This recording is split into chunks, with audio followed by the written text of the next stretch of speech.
Hello everyone. In today's video, we are going to discuss about UPSC CSE, means UPSC Civil Services Exam. So first of all, we should know about what is the full form of the UPSC. It means Union Public Service Commission. Now, what are the stages in which the UPSC Civil Services Exam passes through? Mainly there are three stages in which this exam is conducted. First, prelims, second, mains, then interview examinations. Now, let's see the post which this civil services exam discloses.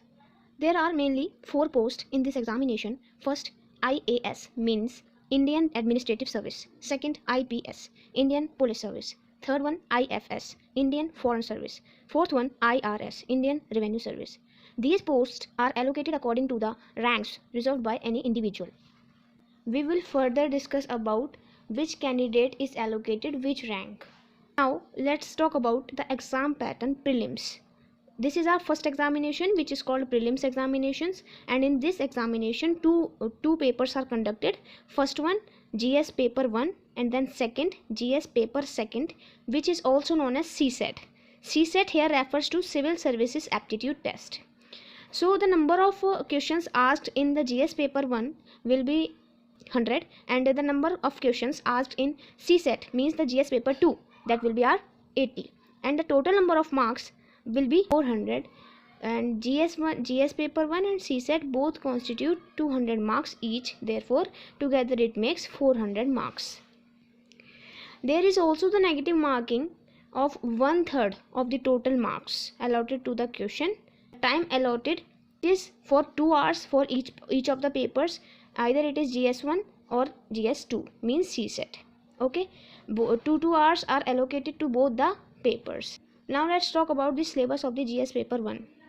It constitutes 100 questions and of 200 marks that we have to solve in 2 hours only, and this constitute the syllabus is discussed here. First, we have to read about the current events of national and international importance. Second, history of India and Indian national movements. Third, Indian and world geography, physical, social, economic geography of India and the world. Fourth one, Indian polity and governance, constitution, political system, panchayati raj, public policy, right issues, etc. Fifth one, economic and social development, sustainable development, poverty, inclusion, demographics, social sector initiatives, etc. General issues on environment, ecology, biodiversity and climate changes that do not require subject specialization, and we have to read about general science. These are the major topics that we have to cover in the GS paper 1. So this is the syllabus of the GS paper 1. Now let's move to the GS paper 2, that is also known as CSET or Civil Services Aptitude Test. It constitutes of 80 questions, 2.5 mark each, then it makes the maximum marks 200. Let's have a look on the syllabus of the GS paper 2, that is CSET. We have to read about the comprehension, English comprehension, passages, different types of passages we have to read about, and interpersonal skills including communication skills, logical reasoning and analytical ability, decision making and problem solving, general mental ability and basic numeracy up to class 10th, which contains order of magnitude, number and their relations, and we also have to read about the data interpretation, which constitute charts, graphs, tables, data sufficiency, etc. up to class 10th level. There is a special note which I have mentioned here, which discloses that GS paper 2 of an IAS exam is a qualifying paper. The marks of the GS paper 2 will not be counted in the merit list. Okay. Now let's move to the main syllabus and its exam pattern. It contains 9 papers, and in those 9 papers, 2 papers are qualifying, means the marks of those 2 papers will not be considered in the merit list. And those 2 papers are paper A and paper B. Paper A contains the Indian language to be selected by the candidate from the language included in the 8th schedule to the constitutions. There are many languages, and an individual can select any one of them which are mentioned in the 8th schedule of the constitution. And now paper B is of English language, and these both papers are of 300 marks each. Papers to be counted for merit.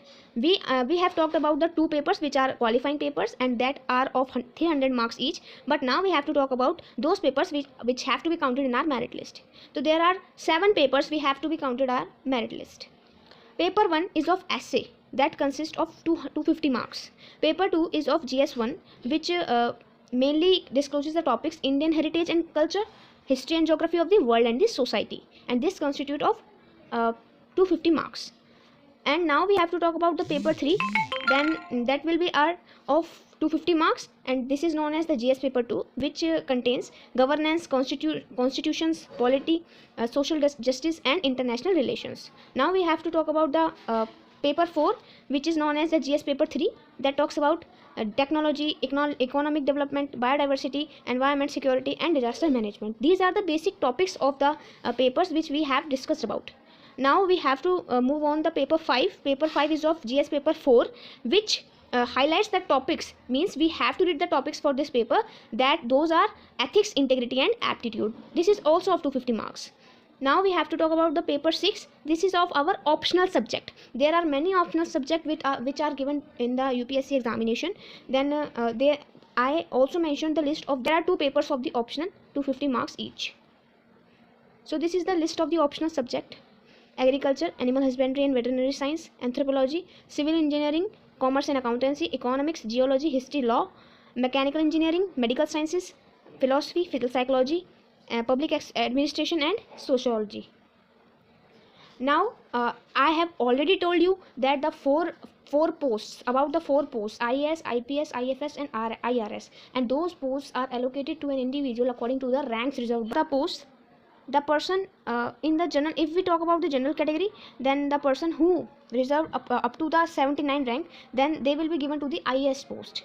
And if in the general category, we can say if the candidate is reserving up to the 103 or 103 rank, then he or she will be given the IFS post. There are 2 posts in the IRS IT and IRS C and CE. So these are the ranks, and according to the ranks, their posts are allocated to them in each of the categories, whether he or she is belong to the general category or the EWS or SC, ST or OBC. The final one we have to talk about is interview.